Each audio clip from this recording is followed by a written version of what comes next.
Hello, my name is Marguerite Tabato, and I am the Assistant Director of CVI, Assessment and Intervention here at Perkins School for the Blind. In this video, I will be discussing visual guidance of the lower limbs, an assessment area covered in the Perkins CVI protocol. Visual guidance of the lower limbs refers to visual motor skills in relation to foot-eye coordination. In the picture on the screen, you'll see a little girl skipping on the beach. The research in this area notes that children with CVI are at risk of delay or deficit in motor and postural control, motor execution, oculomotor coordination, spatial orientation, representation, and navigation. It states that dorsal stream dysfunction can lead to inaccurate visual guidance of movement, and that reduced contrast sensitivity, oculomotor impairments, and impacted lower visual fields are often present in children with CVI, further impacting visual motor skills.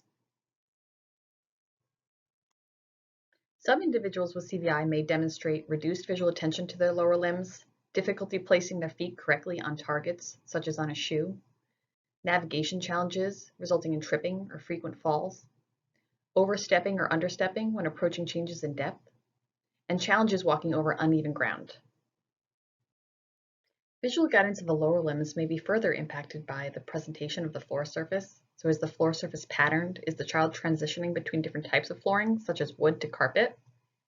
The visual crowding of the environment, size and contrast of the items on the floor, motion in the environment, changes in light, which can impact contrast and create shadows, which may be mistaken for changes in depth, and simultaneous auditory input. The photo on this slide shows a person stepping over a line of gray stone that is embedded within red bricks. Within this area of assessment, individuals with CVI may demonstrate some specific observable behaviors. This might include slowing down, pausing, or bringing their body lower to the ground at changes in depth, thresholds, and floor changes. There might be difficulty with stairs and curbs, over-reliance on hand railings.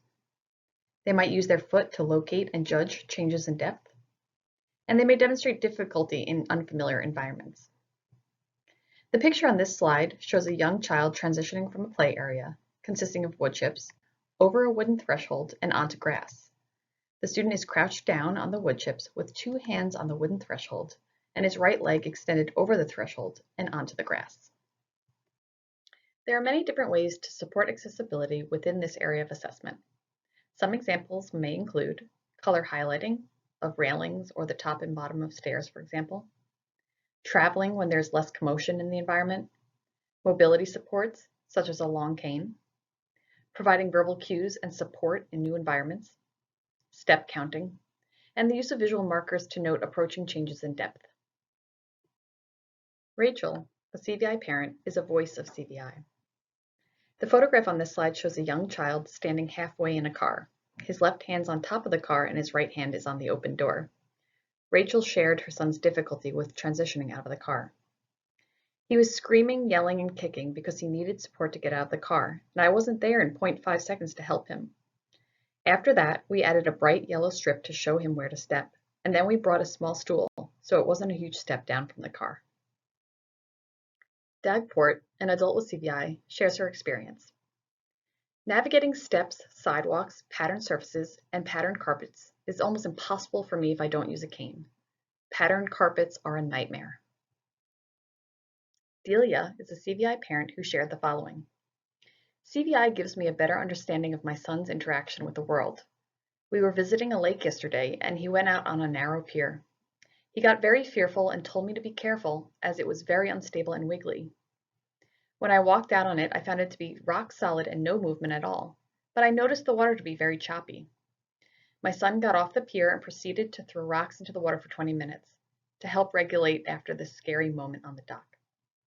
The picture on the slide shows a wooden dock extended out into the water.